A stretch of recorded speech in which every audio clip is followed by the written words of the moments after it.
ఇప్పుడు ప్రోబయోటిక్స్ కోసం పెరుగన్నంలో ప్రోబయోటిక్స్ ఉంటాయని చెప్తున్నారు. చాలా చాలా ఆహార పదార్థాలు సజెస్ట్ చేస్తున్నారు.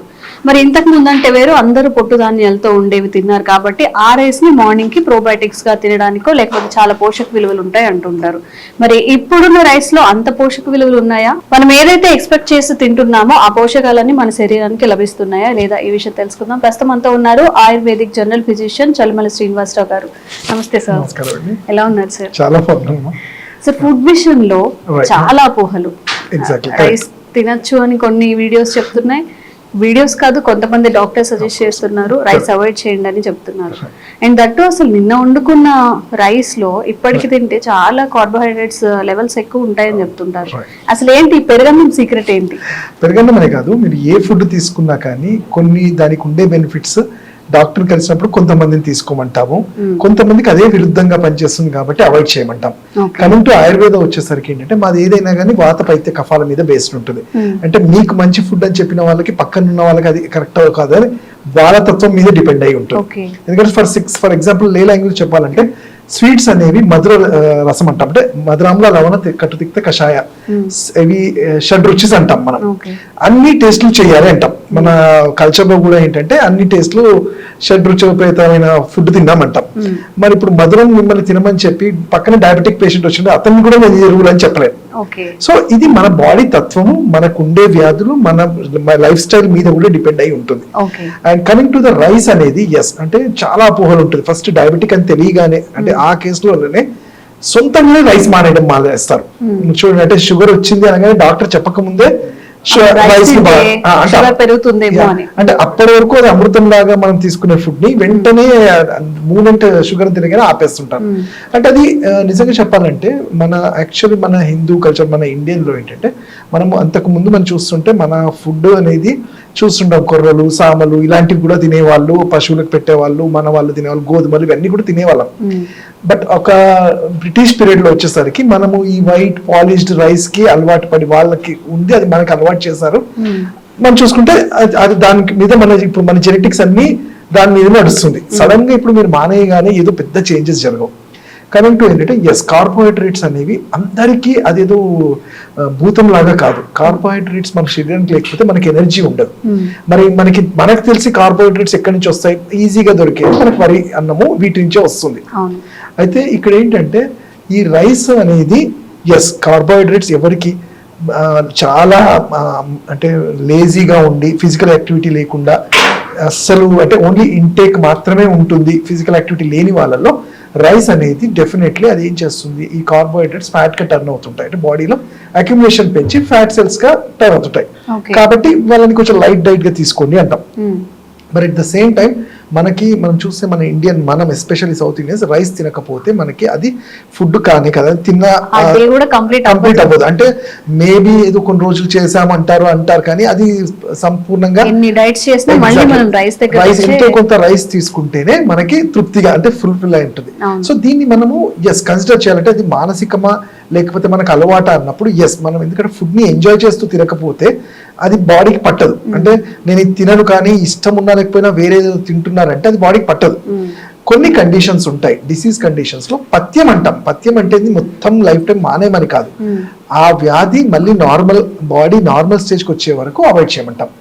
కమింగ్ టు ఇప్పుడు మీరు అన్నారు చద్దన్నం లాంటిది అంటే దీనిలో మనకు తెలుసు పెరుగన్నము ఇట్స్ మంచి పెరుగు ఇట్స్ ప్రీబయోటిక్. ప్రోబయోటిక్స్ అంటే ఇవి ఏం చేస్తాయంటే బాడీలో ఉండే మంచి బ్యాక్టీరియాని కాపాడుతూ ఉంటాయి. సో తీసుకోవడంలో తప్పు లేదు. అయితే ఎట్ ద సేమ్ టైం అదే చెప్తున్నాను, ఎవరైతే గ్యాస్ట్రిక్ ఇష్యూస్ ఉన్నాయి, ఒబేసిటీ ఉన్నాయి, వాళ్ళల్లో మళ్ళీ ఇది ఫర్మెంటెడ్ గా అయినప్పుడు తీసుకోకూడదు.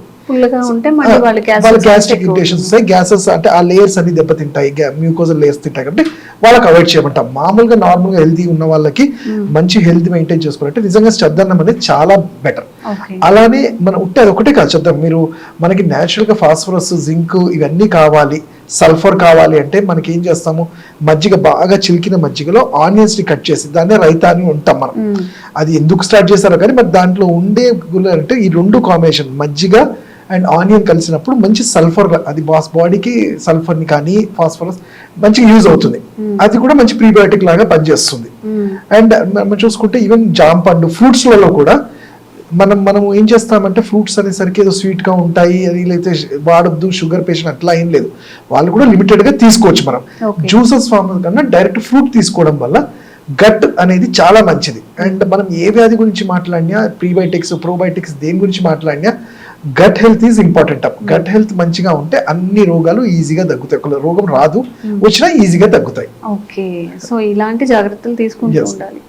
అండ్ షుగర్ పేషెంట్స్ అనే ఆ కాన్సెప్ట్ వచ్చేసరికి రైస్ అవాయిడ్ చేయాలంటారు. మరి ఈ పెరుగన్నం నైట్ చేసేసుకొని పొద్దున ఏదైతే తింటున్నారో షుగర్ పేషెంట్స్ తినొచ్చు? తీసుకోవచ్చు, హ్యాపీగా తీసుకోవచ్చు. అయితే వీళ్ళలో కూడా రైస్ కంప్లీట్ గా అవాయిడ్ చేయమని ఎవరు చెప్పరమ్మా. అంటే ఏంటంటే మనకి అది హెవీగా అవుతుంది కాబట్టి కొంచెం లైట్ డైట్, అంటే మనము నైట్ టైమ్స్ ఎందుకు వాళ్ళకి అవాయిడ్ చేయమంటాము అంటే రైస్ తీసుకున్న తప్పేం ఉండదు, కానీ నైట్ అనేసరికి కొంచెం లేట్ అయ్యేసరికి బాడీ అబ్జార్ప్షన్ తక్కువ ఉంటుంది కాబట్టి Okay. వాళ్ళకి షుగర్ అనేది స్టోరేజ్ ఎక్కువ అవుతుంటుంది కాబట్టి Levels పెరుగుతూ ఉంటాయి. కాబట్టి అవాయిడ్ చేయమంటాం. Otherwise 1 cup of rice with vegetable ఎవరికైనా తీసుకోవచ్చు. దాన్ని మీరు ఆపేయడం వల్లనే షుగర్ కంట్రోల్ అయిపోతుంది అనేది ఏం లేదండి. ఇన్ఫాక్ట్ గోధుమలు గ్లూటెన్ ఉన్నవి తీసుకోవడం వల్ల కూడా అది అపోహనే అనుకోవాలి, ఎందుకంటే దాంతోనే షుగర్ కంట్రోల్ అవుతుందని కాదు. మీరు ఎంతమందిని చూసుంటారు ఇన్ని రోజులు ఉట్టి చపాతీలు తీసుకొని షుగర్ టాబ్లెట్స్ లేకుండా ఎవరున్నారు?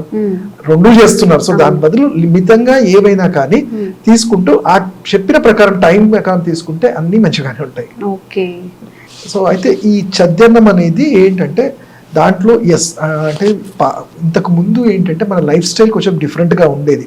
ఫిజికల్ యాక్టివిటీ చాలా ఎక్కువ ఉండేది. అంటే మనం చూస్తే మన ముందు జనరేషన్ వాళ్ళు ఏంటంటే ఎక్కడికన్నా వెళ్ళాలన్నా వాళ్ళు బై వాక్ కానీ ఇలానే సైకిల్స్ లోనే వెళ్ళేవారు, కానీ ఈ వెహికల్స్ లలో సెడెంటరీ లైఫ్ స్టైల్ చాలా తక్కువ. సో అలాంటి వాళ్ళలో ఈ చద్దన్నం అనేది ఏంటంటే బాగా ఎనర్జీ వాళ్ళకి అవసరము. మనకేంటంటే ఇది హై ఎనర్జీ ఉండేది ఇది.